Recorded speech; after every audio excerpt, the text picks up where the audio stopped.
Hello and welcome again to another miniature unboxing video where we will be unboxing my final box of the Boneyard series from WizKid. So far we have been unboxing 3 boxes of miniatures, and I'm basically doing these videos to share that excitement of opening a brand new box, not knowing what's inside. I will be opening these either way, so this way we get to share the fun. And I can tell you right away, just by picking up the box, the miniature seems to have gotten loose, but it allows us to see that it seems to be a big one. So let's get to the unboxing part and to the part that everyone came here for. You know, I have been collecting things since I was a little kid. It started out by, I'm not sure what they're called in English, but those little round things that came in the potato chips that had Pokemon in them, and you had to make a tower and throw them at each other. Not sure how it's called internationally, but yeah, by that time my collector instincts start firing up. And across the years, I've collected many things, from toys and action figures, from those things to stickers, cards, and only with D&D miniatures I found like the perfect balance in making a collection, because the thing that I love the most about collecting miniatures is that not only you get a collection worthy of that name, of many miniatures of many monsters and characters that you can display, and it's fun to collect, but it's also serving a practical purpose where you actually want to use them in battle. And the more minis you have, in fact, the more repeated miniatures you have, the better, because you're not going to make a battle with only one kobold, which was one of the main issues of any other collection. When you get repeated cards or repeated anything, you get slightly upset because you wanted a brand new thing. So let's get to the unboxing. As usual, I'm going to unbox the first the small miniatures. And the first that we get here today is a humanoid knight. It's a death knight, and I gotta say, this is the best Death Knight I ever got. This is, I mean, surely you can use this for whatever you want. You can use it as a player character miniature for sure, or as an enemy, as a villain, but damn, this is gorgeous. I think this is the best Death Knight I ever seen in miniatures from WizKids ever.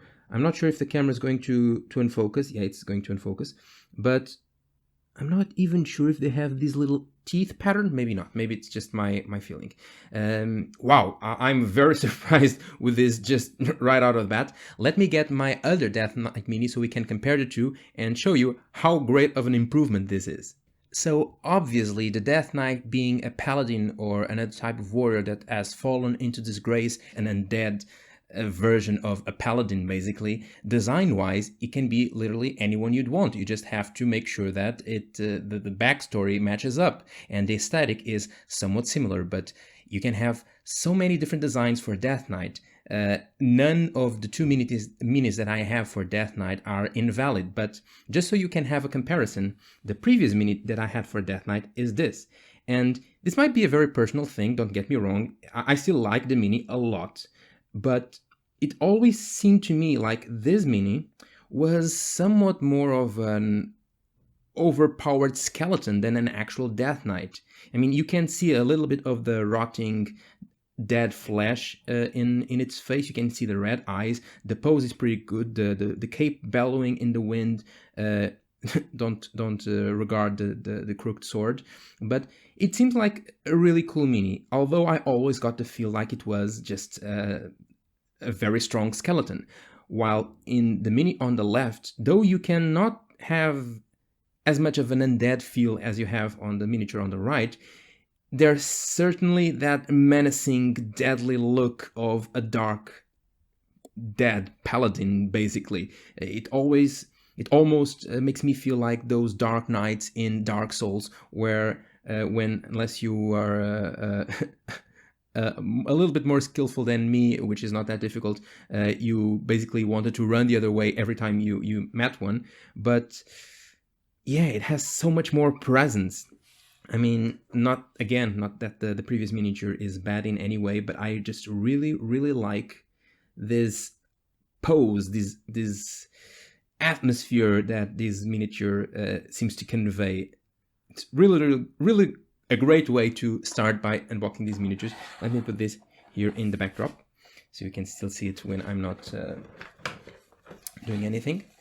Second miniature of this box seems to be a humanoid of some kind. When I'm not showing you these miniatures, I like to just feel them first, try to see if I can guess what the miniature is before actually seeing it. But just so we can all watch together at the same time, I'm not going to do this. Is this an undead, or is this just a PC? What is it? It's a deathlock. Okay. A deathlock. So the deathlock. Interesting.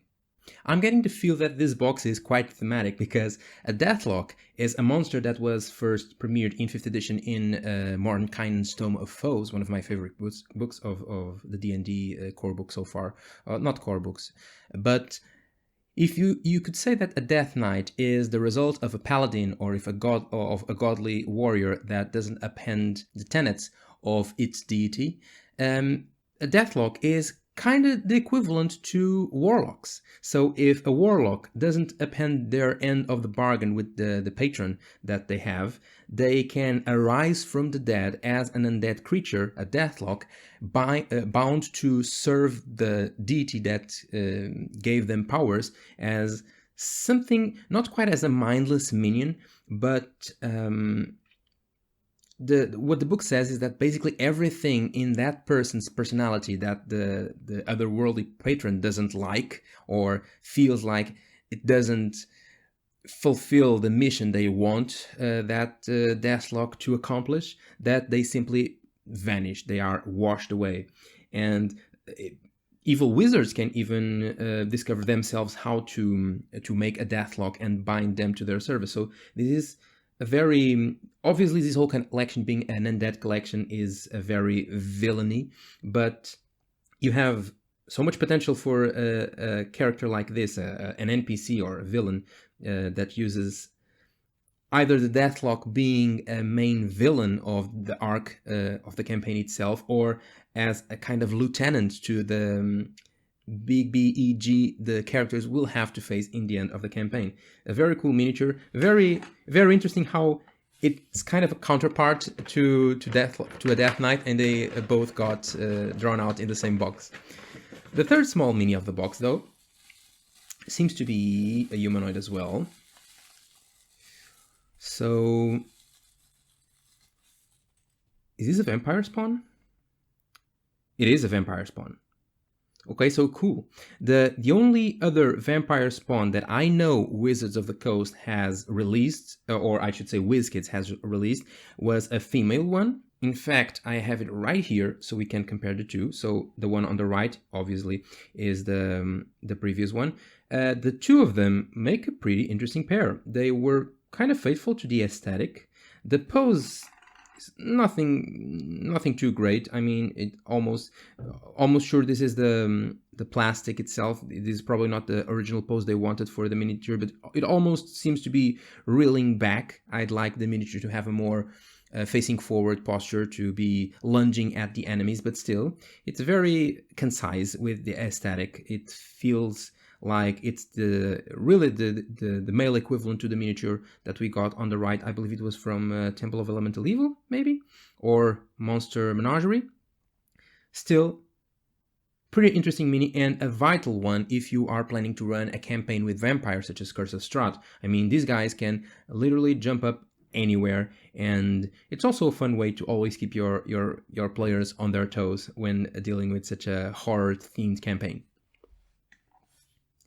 And finally, we have the large miniature, the one that fell out of the box. And it's a big one. Let me remove it from the box. Okay, so this is so big it doesn't even fit in the camera that I was using to shoot the miniatures. Let me show it to the main camera instead. This is a humongous version of a black pudding. In fact, it is an elder black pudding. Now, I'll be honest, I never heard that black puddings could have an elder version, but this is amazing. This is great. I mean, look at it. It seems like it's a black tsunami of goo. Let me show you two miniatures side by side for you to compare. This is the vampire spawn that we got earlier, and this is the elder black pudding. look at the two of them. Look how tiny the vampire spawn looks. This would be the size of a normal PC miniature. So just look at it. Pretty amazing. Pretty fun miniature. They really nailed the sculpt. And the cool thing is that you can actually use the space that they have here inside the miniature. You can, let me see, I have the Othug that we got from the last box here. You can almost fit a large miniature inside here in this space if you want to show that the black pudding has engulfed the creature, right? So pretty cool. I'm not sure how hard of a monster to beat is the elder black pudding, but still, this was a fairly interesting box. I love how with these boxes you can have like the perfect themed encounter for the campaign that you want to run. If you want to run Curse of Strahd or a campaign inspired in Curse of Strahd, obviously you're not going to benefit much from buying a box, a collection like Storm King's Thunder. So having these style of collections where you can pick the type of monster that you get is pretty interesting. The Fangs and Talons expansion was also kind of like this in a way. It always contained monsters, at least most of the collection was around monsters. The one from Descent into Avernus also very thematic around devils. So this is a very good approach that I would like Wizards of the Coast, or sorry, I keep seeing Wizards of the Coast, WizKids, well, I guess they collaborate. But I would like to see them following this approach more often because it's much more helpful for a DM to almost pick from a catalog what type of encounters they will be they are planning to run on the campaign and just getting those miniatures. And boy, in this box we got some good ones. So taking it back, we had the Death Knight, which I just love. Not only the paint job. I mean, painting metal is never a very hard thing to do when you're having these pre-painted miniatures. They always look better than just plain ones because they don't need any washing or dry brush that a normal miniature would need to look good. But still, and everything from the pose, from the colors, from the everything from this Death Knight screams death, so it's very good. We also have the Deathlock, which although a more simpler miniature, it's still very faithful to the drawing that they have in the book. The pose is quite okay. And then the Vampire Spawn, which was the one that I'm least happy with from this bunch. And then this Elder Pudding. I mean, look at this. Pretty cool miniature, pretty cool box, and pretty good collection. This was the last of the boxes that I had from the Boneyard expansion to open with you guys, and I'm fairly happy with this collection. WizKids, I don't always like the paint job that they give to the miniatures. The poses can range from awesome to very standard and really not that dynamic, although I feel like in the later editions of their collections it's getting better. So overall, I'm pretty happy with this expansion. I think that this will be a collection that I would definitely buy some more boxes again to complete it, or either just to reinforce the roster of undead monsters that I have. So yeah, pretty good collection, and I hope that you enjoyed opening these miniatures with me as much as I enjoyed opening them with you.